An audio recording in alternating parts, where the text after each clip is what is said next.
orang punya caranya sendiri untuk dapat bertahan hidup. Dan untuk dapat melihat hari esok, manusia akan rela berbuat apapun, termasuk melakukan tindakan-tindakan berbahaya.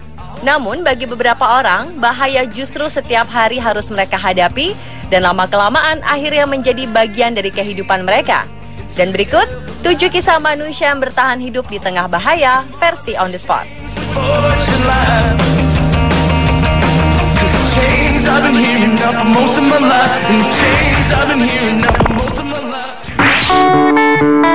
Diawali dari kisah bertahan hidup seorang anak berusia 6 tahun yang bernama Ahlong. Ia hidup seorang diri dan hanya ditemani seekor anjing di sebuah desa di kaki Bukit Gunung Malu, Guangxi, Cina. Kedua orang tua Ahlong telah meninggal dunia karena mengidap penyakit AIDS pada tahun 2008 dan 2010. Yang membuat kehidupan Ahlong semakin menyedihkan, orang-orang di sekitar Ahlong mengucilkannya karena Ahlong lahir dengan virus HIV di tubuhnya. Dan itu termasuk oleh sang nenek yang merupakan satu-satunya keluarga yang ia miliki. Sekolahnya, rumah sakit, hingga biro sipil, semua menolak Ahlong. Anak laki-laki itu pun menjalani kehidupannya sendiri, mulai dari menanam, memelihara ayam, mencuci, hingga memasak. Namun sejak kisahnya banyak diangkat media massa, ia akhirnya mendapat perhatian banyak orang, termasuk pemerintah Cina sendiri.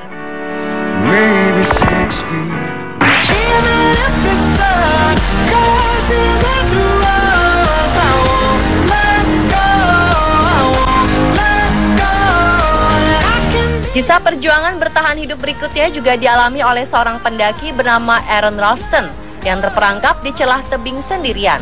Berawal dari hobi berpetualang di alam, suatu hari Aaron dilengkapi peralatan panjat gunungnya, ia menjelajahi batu-batu merah dan pasir di Taman Nasional Canyonlands di Utah Tenggara, Amerika Serikat. Namun tiba-tiba tanpa sengaja tangan kanannya terjepit batu besar yang membuatnya tak bisa melepaskan diri. Selama 5 hari, Aaron bukan hanya bergelut sendirian untuk membebaskan dirinya dari himpitan batu besar tersebut, tetapi ia juga berjuang untuk tetap hidup di tengah-tengah kedinginan, kepanasan, kehausan, sampai-sampai Aaron mengalami halusinasi. Puncaknya agar dapat keluar hidup-hidup, Aaron kemudian harus memotong tangan kanannya yang terjepit itu.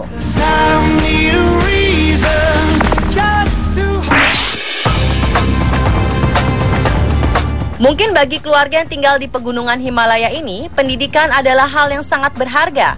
Sampai-sampai agar bisa ke sekolah, seorang ayah sejak pagi harus rela mengantarkan kedua anaknya berjalan sepanjang 100 km melintasi sungai Zanskar yang membeku. Walau sungai itu membeku, tetapi sebenarnya tetaplah berbahaya, karena sewaktu-waktu esnya dapat tiba-tiba meleleh. Kemudian di sore hari, mereka bertiga kembali pulang dengan bahaya yang sama yang dapat mengancam nyawa. Bahaya bukan saja datang dari sungai yang dapat sewaktu-waktu dapat meleleh, tetapi juga dari tebing-tebing yang sewaktu-waktu juga dapat runtuh. Dan hanya bermodalkan tongkat, sang ayah yang berjalan di depan anak-anaknya itu selalu memastikan bahwa daerah yang akan dilewati mereka bertiga dapat menjadi jalur untuk berjalan.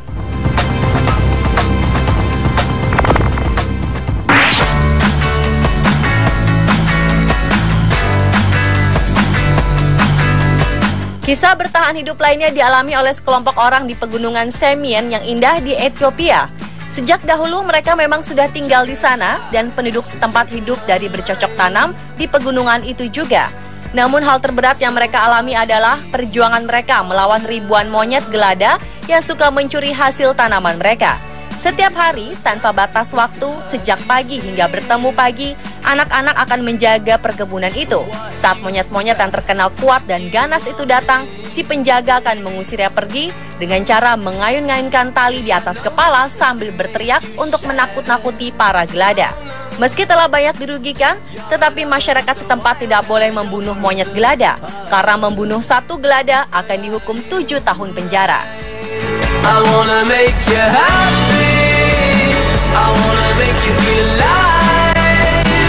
Let me make you happy. I wanna make you feel alive. Sekalipun kondisi sekitarnya membeku karena es, tetapi bangsa Eskimo yang tinggal di kutub tetap harus makan dan minum untuk dapat tetap hidup. Dan salah satu cara mereka untuk bertahan hidup adalah dengan menggali es untuk memancing ikan. Dari generasi ke generasi, bangsa Eskimo memiliki cara tersendiri dan alat tradisional seperti pendeteksi ikan untuk mengetahui di mana ikan berada. Karena mereka tidak dapat melihat dari permukaan akibat tebalnya es. Setelah mereka menggali lubang, barulah alat pendeteksi khas Eskimo itu dimasukkan ke dalam sungai yang membeku. Sementara para pemancing lainnya menunggu di sisi lain. Kemudian pemancing akan dapat mengetahui posisi alat pendeteksi dari bunyinya.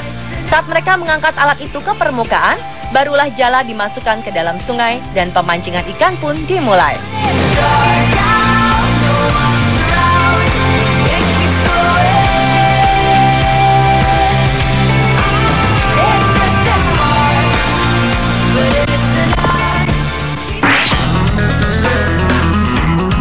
Kisah manusia yang bertahan hidup berikutnya adalah yang dialami oleh suku Pygmy di pedalaman Afrika. Salah satu cara mereka untuk dapat bertahan hidup adalah dengan mengkonsumsi madu. Dan madu tersebut diperoleh dari lebah-lebah yang ada di atas pohon setinggi rata-rata 40 meter. Namun cara mereka naik ke atas pohon sungguh mencengangkan. Mereka memanjat hanya dengan seutas tali, lalu dengan tangan kosong mereka akan memanen madu tersebut.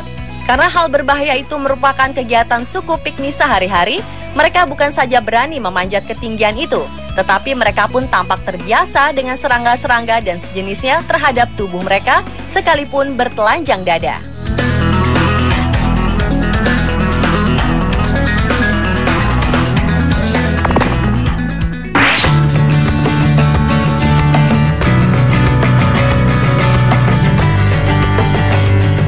Dan kisah manusia yang berjuang untuk bertahan hidup yang terakhir juga dialami oleh anak-anak Indonesia di Parapat, Sumatera Utara.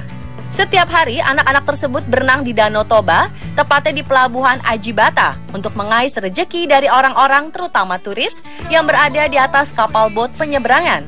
Biasanya, para penumpang kapal yang hendak menyeberang ke Tomok dan sebaliknya akan melemparkan koin-koin yang kemudian dipungut anak-anak yang rata-rata masih duduk di bangku sekolah dasar. Sambil berenang, mereka akan berlomba mendapatkan uang receh itu sebelum jatuh terlalu dalam ke dasar danau. Kebiasaan anak-anak setempat yang dilakukan sejak siang hingga sore hari itu memang menjadi tontonan layaknya atraksi dan akrobat anak-anak. Namun sebenarnya hal tersebut cukup riskan untuk keselamatan, mengingat lalu lintas kapal yang bisa saja menabrak mereka. Pemirsa, itulah 7 kisah manusia yang bertahan hidup versi On The Spot. I am extradited.